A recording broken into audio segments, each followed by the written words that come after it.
அத்தனைக்கும் எதிர்ப்பு சக்தி கொடுக்கக்கூடியது சீம்பால். சீம்பால் கொடுத்தோம்னா பெரிய கொடிய நோய்கள் குழந்தைக்காக. அந்த சீம்பால் வந்து பிறந்த 1/2 மணி நேரத்துக்குள்ள கொடுக்கணும். ஏன் இந்த 1/2 மணி நேரத்துக்குள்ள கொடுக்கணும் அப்படிங்கிறது உங்க சயின்டிபிக் ரீசன் உங்களுக்கு சொல்றேன். ஏன்னா நீங்க வந்து இந்த நிமிஷத்துல இருந்து நீங்க பேரண்டிங் ட்ரெயினர்ஸ், குழந்தை வகுப்பு மீட்டிங் அட்டன் பண்ண அதுல ட்ரெயின் ஆனவங்க. ஸோ நீங்க சொல்லக்கூடியது நீங்க கருத்து ஆதாரப்பூர்வமா சயின்டிபிக்கா நீங்க சொல்லணும். சப்போஸ் நீங்க எல்லாம் ஒரு டெலிவரி ஹாஸ்பிட்டலுக்கு குழந்தை பார்க்க போனீங்க, உங்க கண்ணு முன்னாடி குழந்தைக்கு வந்து தாய்ப்பால் கொடுக்காம லேட் பண்ணிட்டு இருந்தாங்கன்னா நீங்க வந்து ரெஸ்பான்சிபிலிட்டி எடுக்கணும். குழந்தைங்க எடுத்துக்கிட்டு நீங்க உள்ள போய் லேபர் வார்டுக்குள்ள போய் எங்க டாக்டர் இந்த நிமிஷத்துல இருந்து நான் உங்களுக்கு ஏஆர்பி ஸ்கூல் டாக்டர், எங்க டாக்டர் சொல்லியிருக்காங்க, எங்க டாக்டர் வந்து குழந்தைக்கு வந்து டெலிவரி ஆனோம்னா 1/2 மணி நேரத்துக்கு உங்களுக்கு சொல்லியிருக்காங்கன்னு சொல்லணும்.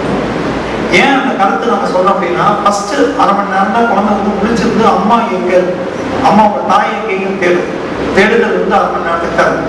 1/2 மணி நேரத்துக்கு அப்புறம் ஆழ்ந்த நித்திரை தூக்கத்துக்கு போயிடும். 6 மணி நேரம் 8 மணி நேரம் 12 மணி நேரம் போயிட்டே இருக்கும். அந்த ஃபர்ஸ்ட் 1/2 மணி நேரத்துல தாயை அறிமுகப்படுத்திட்டீங்கன்னா அந்த குழந்தைக்கு தாய்க்கும் ஒரு இணைப்பு, பாண்டிங் ஒன்னா சேர்ந்து. ஸோ அந்த 1/2 மணி நேரத்துக்கு நம்ம வந்து முதல் வேலையா ரூம்ல குழந்தை இருந்தா கூட நம்ம எடுத்துக்கிட்டு சிஸ்டரை ரெக்வஸ்ட் பண்ணி, டாக்டர்கிட்ட ரெக்வஸ்ட் பண்ணி உள்ள போய் குழந்தைக்கு வந்து தாய்ப்பால் கொடுக்கறதுக்கு நம்ம முன்னுரிமை எடுக்கணும். மாறாக நம்ம அறியாமையினால அந்த குழந்தைக்கு வந்து பசும்பாலோ இல்லை டீப்பாலோ தேனோ சக்கரை தண்ணியோ தேனோ கொடுத்துடக்கூடாது. அதுக்கெல்லாம் பேரு ப்ரீ லாக்டியல் ஃபீடுங்கிறது தாய்ப்பாலுக்கு முன்பு கொடுக்கக்கூடிய விஷம். அது கொடுக்கறதுனால நிறைய குழந்தைகளுக்கு பெரிய உயிருக்கு ஆபத்தான நோய் தான் வந்து சின்ன கடுகளவு தேன் கொடுக்கறதுனால மொட்டுலின்னு சொல்லக்கூடிய ஒரு லீத்தல் பாய்சன், ரொம்ப உயிருக்கு ஆபத்தான இழப்பு ஏற்படுற அளவுக்கு பாதிப்பு நிறைய வந்து. இப்போ கூட உங்க ஏரியால இருந்து ஆல்வா ஹாஸ்பிட்டல் இருந்து ஒரு குழந்தை அனுப்பியிருக்காங்க. கடந்து 2 மணி நேரம் குழந்தைய அனுப்பியிருந்தாங்க. டெலிவரி வார விட்டு வந்தோடனே டாக்டருக்கு தெரியாம, சிஸ்டருக்கு தெரியாம கிராமத்துல இருக்கிறவங்க வந்து தேன் கொடுத்து அந்த குழந்தைக்கு வந்து சிவியரா பேரலைசிஸ், ரெஸ்பிரேட்டரி இன்ஃபெக்ஷன் வந்து ரொம்ப உயிருக்கு ஆபத்தான் நம்ம ஹாஸ்பிட்டல் அட்மிட் ஆயிருக்கு. இங்க பொள்ளாச்சி இருக்கிற டாக்டர்ஸ் எல்லாமே ரொம்ப குழந்தைக்கு பச்சில குழந்தைக்கு உயிருக்கு ஆபத்துனா உடனே நம்ம கோயம்புத்தூருக்கு நம்ம ஹாஸ்பிட்டல் அனுப்பிடுது. அப்படி பார்க்கும்போது அறியாமையினால நிறைய தவறு நம்ம ஏரியாவில் நடக்குது. ஸோ இந்த தவறுகள் நடக்காம நீங்க எல்லாம் பார்க்குவீங்களா? இனிமேல நம்ம ஏரியால தேன், சக்கரை தண்ணி, வசம்பு, ஜாதிக்காய், பாசிக்காய், அந்த மாதிரி பசும்பால், தீன்பால் எதுவுமே கொடுக்கக்கூடாது. தாய்ப்பாலை தவிர எதுவுமே கொடுக்கக்கூடாது. முதல் 6 மாதங்கள் 100% பிரஸ்ட் ஃபீடிங். அந்த தாய்ப்பால் வந்து 2 வயசு வரைக்கும் தொடர்ந்து கொடுக்கணும். எந்த குழந்தைக்கு தாய்ப்பால் 2 வயசு வரைக்கும் கொடுக்குறீங்களோ அந்த குழந்தைக்கு வந்து ஸ்டடீஸ்ல எக்ஸலண்டா வருவாங்க. அவங்களோட இன்டெலிஜென்ட் போர்ஷன் வந்து ரொம்ப ஹையா இருக்கும். எந்த கேள்வி கேட்டாலும் டக்கு டக்குன்னு பதில் சொல்லுவாங்க. ஸோ குழந்தைகளுக்கு வந்து எதிர்காலத்துல நல்ல படிப்புல வந்து சிறந்த கல்வியில வந்து சாதனையாளர் ஆகணும்னா தாய்ப்பால் நமக்கு விஷயம். இதுல முக்கியமா நீங்க எல்லாம் தெரிஞ்சுக்கூடியது என்னன்னா, நம்ம எல்லாம் பொதுவா நம்ம ஒட்டுமொத்த சமுதாயமே வந்து அறியாமையினால தாய்ப்பாலோட பாட்டில் பால் கொடுக்க ஆரம்பிச்சோம். நிறைய வீட்டுல நடக்க பார்த்துருக்கீங்களா? தாய்ப்பால் பத்தலைன்னு சொல்லிட்டு பாட்டில் வாங்கி பாட்டில கொடுப்பாங்க. பசும்பாலோ இல்ல தீன்பால் ஏதாச்சும் கேள்விப்பட்டிருக்கீங்க, பார்த்துருக்கீங்களா? உங்க இங்க இந்த மீட்டிங் அட்டன் பண்ணவங்க குழந்தைகளுக்கு 2 வயசு 3 வயசு 4 வயசு குழந்தை தானே. உங்க வீட்டுல எத்தனை பேருக்கு வீட்டுல பாட்டில் இருந்துச்சு? ஃபீடிங் பாட்டில் கை தூக்குங்க. பின்னாடி எல்லாம் கை தூக்குங்க. ஃபீடிங் பாட்டில் உங்க வீட்டுல எத்தனை பேருக்கு வீட்டுல இருந்துச்சு? Okay okay okay okay silent silent. Okay right சரி. இப்போ நான் ஃபீடிங் பாட்டில் பத்தி முக்கியமா ஒன்று சொல்ல போறேன். ஃபீடிங் பாட்டில் அப்படிங்கிறது வந்து குழந்தைக்கு ஃபீடிங் பாட்டில் பால் கொடுக்கணும்னு வச்சுக்கோங்க. தாய்ப்பால் ஃபர்ஸ்ட் ஆரம்பிக்கிறீங்க. தாய்ப்பால் 1 மாசம் கொடுத்துருக்கீங்க. கொஞ்சம் பத்தலைன்னு ஒரு மனசுல உங்களுக்கு தோணுது. உடனே இடையில பசும்பால் வந்து ஃபீடிங் பாட்டில் நினைச்சு ஃபீடிங் பாட்டில் கொடுக்குறீங்க. ஸோ ஒருவேளை ஃபீடிங் பாட்டில் ஒரு வேளை தாய்ப்பால் மாத்தி மாத்தி கொடுக்குறீங்க. அப்படி மாத்தி மாத்தி கொடுக்கும்போது என்ன ஆகும் அப்படின்னா, குழந்தைக்கு வந்து ஒரு தடவை தாயோட காம்புல வந்து பால் பிடிக்கும். அடுத்த தடவை வந்து ஃபீடிங் பாட்டில் ஃபீடிங் பாட்டில் வாயில் வைக்கும் போது குழந்தைகளுக்கு வந்து இந்த பாட்டில் வாயில் வச்சோன்னா இப்படி பைப்ல வரமா சல்லுன்னு வருதுங்களா? வருங்களா? இப்படி தாய்ப்பால் இப்படி வாய் வச்ச உடனே இப்படி சல்லுன்னு வருமா இல்லை இழுத்தா தான் வருமா? சல்லுன்னு வராது. பாட்டில் வச்சா சல்லுன்னு வரும். ஸோ உங்களுக்கு ஒரு உதாரணத்தோட சொல்றேன். உங்க வீட்டுல வந்து ஒரு கிணறு இருக்குன்னு வச்சுக்கோங்க. கிணறுல வந்து வாடகை வீட்டுல தண்ணி சேர்ந்துட்டு இருக்கீங்க. சேர்ந்துட்டு போது உங்க வீட்டுக்காரர் வந்து ஒரு மோட்டார் வாங்கி வைக்கிறாரு. சுவிட்ச் போட்டா பைப்ல தண்ணி வர்ற மாதிரி. அந்த மோட்டர் மாட்டினதுக்கு அப்புறம் எத்தனை பேர் இங்க இருக்கவங்க வாடகை வீட்டுல சேர்ந்துருவீங்க? யாருமே சேர்ந்த மாட்டோம். யாருமே சேர்ந்த மாட்டோம்ல, சுவிட்ச் தான் போடுவோம். அது மாதிரி தான் ஃபீடிங் பாட்டில் எப்போ வீட்டுக்குள்ள நுழைச்சோ குழந்தைக்கு வந்து ஃபீடிங் பாட்டில் தான் அம்மானே இருக்கும். ஏன்னா வாயில் வச்சோன்னா சல்லுன்னு வருது. தாய்ப்பால் வந்து இழுத்தா தான் வரும். ஸோ ஃபீடிங் பாட்டில் அடிமையாகும். அதுக்கு பேர் வந்து நிப்பிள் கன்ஃபியூஷன் சிண்ட்ரோம். அதுக்கு பேர் என்ன? Nipple confusion syndrome. அப்படின்னா ஃபீடிங் பாட்டிலுக்கு அடிமையாகும். கொஞ்ச நாள் என்ன ஆகும்னா, ஃபீடிங் பாட்டில் பார்த்தோம்னா அம்மான்னு சொல்லும். உண்மையான அம்மா பார்த்தோம்னா பக்கத்து வீட்டுக்காரம்மான்னு தலை திருப்பிங்க. அதோட நம்ம சும்மா இருக்க மாட்டோம். உடனே டாக்டர்கிட்ட கோயம்புத்தூர் எடுத்துட்டு வந்து டாக்டர்கிட்ட என்னன்னே தெரியலைங்க சார், பாப்பா 2 நாளா பாலே குடிக்க மாட்டேங்கிறான் அப்படின்னு.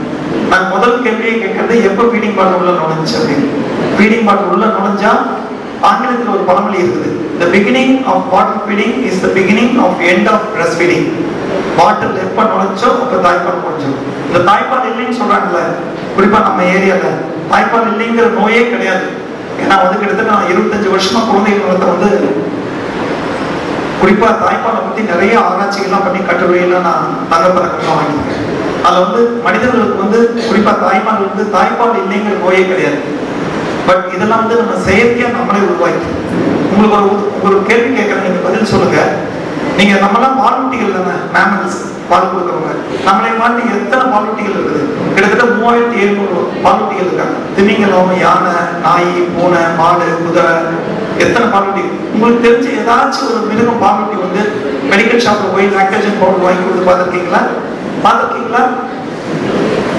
நம்ம ஒருத்தங்க தான் மூளை வளர ஷார்ட்கட். தாய்ப்பால் தவிர வேற பால், மாட்டு பால், எருமை பால், அந்த மாதிரி பசும்பால், அந்த மாதிரி எந்த பாலும் கொடுக்கூடாது. நம்ம பால் மட்டும் தான் நம்ம குழந்தைக்கு. ஓகேவா? இந்த மீட்டிங்ல இருந்து உங்க ஏரியாவில் ஏதாச்சும் ஃபீடிங் பாட்டிலே வியாபாரம் ஆகக்கூடாது. பொள்ளாச்சியில ஃபீடிங் பாட்டில் எல்லாம் பண்ணிடலாமா? ஃபீடிங் பாட்டில் ஃப்ரீ சிட்டியா மாத்திடலாமா? மாத்தலாமா? நீங்க அத்தனை பேரை எனக்கு ஒத்துழைக்கணும். ஒத்துழைச்சிங்கன்னா உங்க பொள்ளாச்சி வந்து first city in India to be declared as bottle free city. நம்ம எல்லாம் first shall we all start a battle against bottle? ஆரம்பிக்கலாமா? Okay, good. Next. First முதல் 3 வருடங்கள் வந்து குழந்தைக்கு வந்து இன்றியமையாத வயசு பருவம். அதாவது முதல் 3 வருடம் வந்து ஃபார்மேட்டிவ் இயர்ஸ் சொல்லக்கூடியது. இந்த பில்டிங் ஸ்ட்ராங்கா இருக்குன்னா அஸ்திவாரம் ஸ்ட்ராங்கா இருக்கும். அது மாதிரி குழந்தைகளோட எதிர்காலம் ஸ்ட்ராங்கா இருக்குன்னா அஸ்திவாரம் ஸ்ட்ராங்கா இருக்கும். பின்னாடி கேக்குதா? am I audible? கேக்குதாமா? பின்னாடி கேக்குதா? Okay, right. சோ முதல் 3 வருடங்கள் வந்து அஸ்திவார வருடங்கள். இந்த 3 வருடம் வந்து குழந்தை வந்து தாயும் குழந்தையும் ஒன்னா இருக்கும். எக்காரணத்தை கொண்டு குழந்தை வந்து பிரிச்சு கொண்டு போய் அம்மாச்சி வீட்டுல இந்த தோட்டத்துல எங்களுக்கு வேலை இருக்குது அப்படின்னு அங்கேயும் கொண்டே விட்டுறாங்க. தாயும் குழந்தையும் பிரியவே கூடாது, 2 பேரும் ஒன்னா தான் இருக்கும் முதல் 3 வருடங்கள். இந்த சீன் உங்களுக்கு பிடிச்சிருக்கா? தெரியுதா? உங்களுக்கு பார்க்க முடியுதா? Can you all enjoy this scene? நல்லா சீனிக்கா இருக்கா? சரி, இந்த மாதிரி ஒரு பிக்னிக் ஸ்பாட் போட்டிருக்கேன் ஸ்லைட்ல. இது எதுக்குன்னா இந்த மாதிரி ஒரு பிக்னிக் ஸ்பாட் மாதிரி ரொம்ப இனிமையா கண்ணுக்கு கவர்ந்த நல்ல ஒரு டைம் பாசிங் ஈவெண்ட்ஸ்லாம் சின்ன குழந்தை வயசுல நடக்கும். குறிப்பா அந்த LKG, UKG, first standard, you gone up to first standard?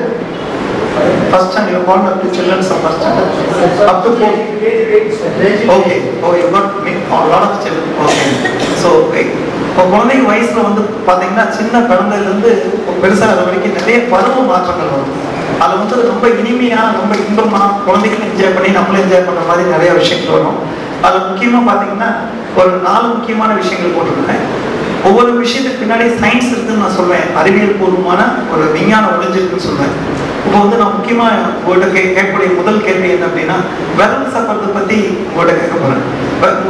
உங்க குடும்பங்கள்ல விரல் சாப்பிட்ற குழந்தைங்களா இருக்காங்களா? ஓகே, இந்த விரல் சாப்பிட்ற குழந்தைகளை சாதாரணமா பொள்ளாச்சி ஏரியால எப்படி ட்ரீட் பண்ணுவீங்க? என்ன பண்ணுவீங்க? வேப்பண்ண பண்ணுவீங்களா? Very good, right right. நான் வந்து இந்த குழந்தை வளர்ப்புங்கிற செமினார் நான் போட்டு பேசிட்டு இருக்கேன்ல, இது மாதிரி நிறைய மருத்துவர்கள்கிட்ட போய் பேசுற மாதிரி நிறைய உலகம் பூரா நான் ஆராய்ச்சிக்காக நிறைய paper presentation through the world நான் போவேன் பிரசன்டேஷனுக்கு.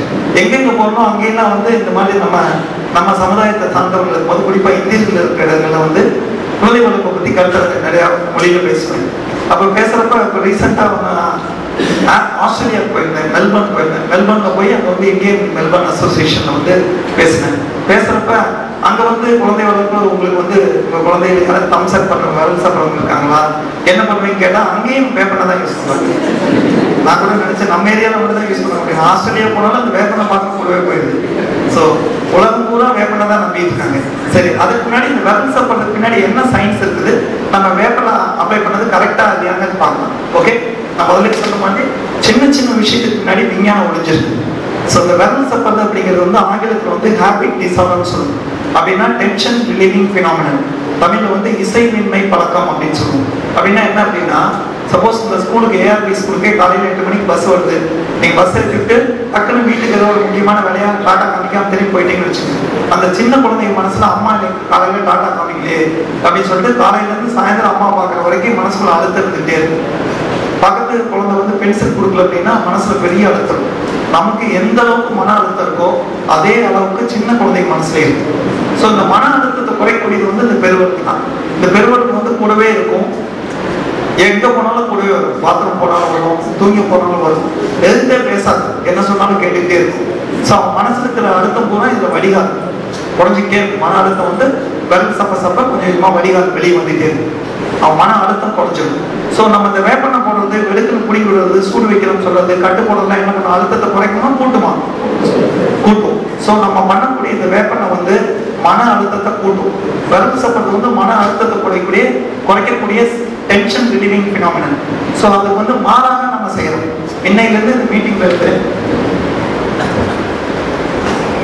இந்த மீட்டிங்ல நீங்க என்ன செய்யணும் அப்படின்னா, இந்த விரல் சப்பர குழந்தைகளுக்கு நீங்க வந்து இந்த நெகட்டிவ் தெரப்பி அப்படின்னு சொல்லக்கூடிய இந்த நெகட்டிவ் ஃபீட்பேக் கொடுக்கக்கூடிய செயல்களை நீங்க செய்யக்கூடாது. அடிக்கிறதோ, திட்டுறதோ, சூடு போடுறதோ, டாக்டர்கிட்ட போய் ஊசி போடுறதோ சொல்றதோ எதுவுமே செய்யக்கூடாது. நீங்க செய்யக்கூடியது எல்லாம் என்னன்னா பாசிட்டிவ் ரீஇன்ஃபோர்ஸ்மெண்ட் தெரப்பி. இது பேர் என்ன? Positive reinforcement therapy. ரொம்ப நீளமா பயங்கரமா இருக்குல்ல இங்கிலீஷ்ல. நீங்க என்ன ஏதோ பெரிய ட்ரீட்மெண்ட் சொல்ல போறேன்னு நினைப்பீங்க. சாதாரண விஷயம். எல்லா குழந்தைகளுக்கும் சாக்லேட் பிடிக்கும்ல. மீட்டிங் முடிச்சோன்னா உங்க வீட்டில் விரல் சாப்பிட்ற குழந்தை இருந்தாங்கன்னா போறப்போ ஒரு 50 பைசா சாக்லேட், ஒரு 10 சாக்லேட் வாங்கி ஒரு சின்ன கண்ணாடி டப்பையில போட்டு ஹாலில் கொண்டு போய் பெட்ரூம்ல கண்ணுக்கு தெரியுற மாதிரி, கை கட்டாத மாதிரி உயரமா வச்சிருங்க. வச்சுட்டு குழந்தைய வந்து கட்டி பிடிச்சு முத்தம் கொடுத்து நீங்க வந்து நீ வந்து என்னுடைய குழந்தை, உன்னால முடியும், நீ இன்னையிலிருந்து நிறுத்திடுவ, கட்டாயமா கொஞ்சம் கொஞ்சமா முயற்சி பண்ணினா உன்னால இதை விரல் சாப்பிட்றதை நிறுத்த முடியும். நீ ஒவ்வொரு தடவையுமா நீ விரல் சாப்பாம இருக்கும்போது நான் ஒவ்வொரு சாக்லேட் எடுத்துறேன். இன்னைக்கு ஒரு நாளைக்கு காலையில 8 மணிலேருந்து 9 மணி வரைக்கும் விரல் சாப்பாம இருந்து நான் எடுத்துறேன்னு சொல்லுங்க. அன்னைக்கு ஒரு நாளைக்கு ஒரு 8 to 9 1 hour விரல் சாப்பாம இருந்தா உடனே கட்டி பிடிச்சி முத்தம் கொடுத்து வெரி குட் அப்ரிஷியேட் பண்ணி பாராட்டுறதுக்கு யோசிக்கவே கூடாது. சாதாரண விஷயத்துக்கு கூட குழந்தைங்க பாராட்டணும். அந்த மாதிரி ஒரு கட்டி பிடிச்சி முத்தம் கொடுத்து ஒரு சாக்லேட் எடுத்து கொடுத்துட்டு அடுத்த நாள் 2 மணி நேரம், அதுக்கடுத்த நாள் 4 மணி நேரம், அதுக்கடுத்த நாள் ஹாஃப் டே, அதுக்கடுத்த நாள் ஃபுல் டே, அப்படி பண்ணும்போது 5 வருஷமா விரல் சாப்பிடுற குழந்தைங்க 10 நாள் நிறுத்திடணும். ஒரு 5 ரூபா சாக்லேட் முடியறதுக்குள்ள விரல் சாப்பிட நிறுத்திடணும். ஓகேவா? இதுக்கு பேரு பாசிட்டிவ் ரீஇன்ஃபோர்ஸ்மெண்ட் தெரப்பி. உங்க வீட்டுக்கு பக்கத்துல விரல் சாப்பிட்ற குழந்தைகளோ, நிழல் அடிக்கிற குழந்தைகளோ, அடம் அடிக்கிற குழந்தைகளோ, பெட்ல யூரின் போற குழந்தைகளோ இந்த மாதிரி இருந்தாங்கன்னா இது எல்லாத்துக்கும் இந்த தெரப்பி பண்ணாம பெட்ல யூரின் போற குழந்தைங்க கூட இது பண்ணலாம். ஓகே, சரி. அடம் பிடிக்கிற குழந்தைகளை எப்படி கண்டிக்கிறது? இப்ப நீங்க மீட்டிங் முடிச்சு போறீங்க, முத்தூர்ல கடைக்கு முன்னாடி வந்து கீழே படுத்துட்டு விழுறாங்க, எனக்கு இந்த பாக்கெட் வாங்கி கொடுத்தா தான் வரணும் அப்படின்னு. சரி, அப்படியே கடை முன்னாடி விழுந்துட்டு இருந்தாலும் நம்ம என்ன பண்ணுவோம்? ஐயா நீங்க என்ன பண்ணுவீங்க? வாங்கி கொடுத்துருவீங்க. Very good. பொதுவாக எல்லாருமே வாங்கி கொடுத்துருவோம். நானும் டாக்டர் படிக்காம இருந்தாலும் நானும் வாங்கி கொடுத்துருவோம். ஏன்னா கூட இருக்கவங்களாம் நம்ம மாமா மேட்சம் தான் இருக்காங்களே, அவங்க என்ன நினைப்பாங்க நம்மளே அப்படின்னு. இது கூட வாங்கி கொடுக்க மாட்டேங்கிற மாதிரி அப்படின்னு. அதனால யாரா இருந்தாலும் வாங்கி கொடுத்துருவோம். ஸோ குழந்தைங்க மனசுல என்ன தோணும் அப்படின்னா, நம்ம வந்து இப்படி கீழே படுத்துட்டு உண்டோம்னா நமக்கு ஒரு பாக்கெட் கிடைக்கும், பெருசா சத்தம் போட்டு வேகமா உண்டா பெரிய பாக்கெட்டா கிடைக்கும். ஸோ இது பேரு செகண்டரி கெயின் அப்படிங்கிறது. இது பேர் என்ன? Secondary gain. ஒன்று பண்ணனா ஒன்று பண்ணா ஒன்று. ஸோ அவங்க மனசுல வந்து ஆழமா பதிஞ்சிடும், நம்ம என்ன பண்றோமோ அதுக்கு பலன் கிடைக்கும் அப்படின்னு. ஸோ இந்த மீட்டிங் முடிஞ்ச உடனே நீங்க என்ன பண்ணணும் அப்படின்னா, யாராச்சும் கீழே படுத்துட்டு உண்டாங்கன்னா அந்த சீனை விட்டு கண்டுக்காம போயிடணும். திரும்பியே பார்க்கக்கூடாது. அப்படி பண்ணீங்கன்னா ஒரு 4 தடவை பண்ணீங்கன்னா நம்ம அம்மா அப்பா நம்ம டாக்டரோட மீட்டிங் போயிட்டு வந்துட்டாங்க போலக்கு, நம்ம பாச்சா படிக்காது அப்படின்னு சொல்லி ஆட்டோமேட்டிக்கா அவங்களே மாறிப்பாங்க. நல்ல விஷயங்கள் பண்ணும்போது அவங்களுக்கு நிறைய கொடுக்கணும். அதே மாதிரி இந்த மாதிரி அடம்பிடிக்கும் போது கண்டுக்காம போயிடும். ஸோ இது பேர் வந்து மாஸ்டர்லி இன்ஆக்டிவிட்டி. எதுவும் பண்ணாம உள்ளது பேர் மாஸ்டர் இன்ஆக்டிவிட்டி. அட்வைஸ் பண்ணக்கூடாது, திட்டக்கூடாது, அவங்க போய் இப்படி பண்ணாத கண்ணாங்கன்னா எச்சா பண்ணுவாங்க.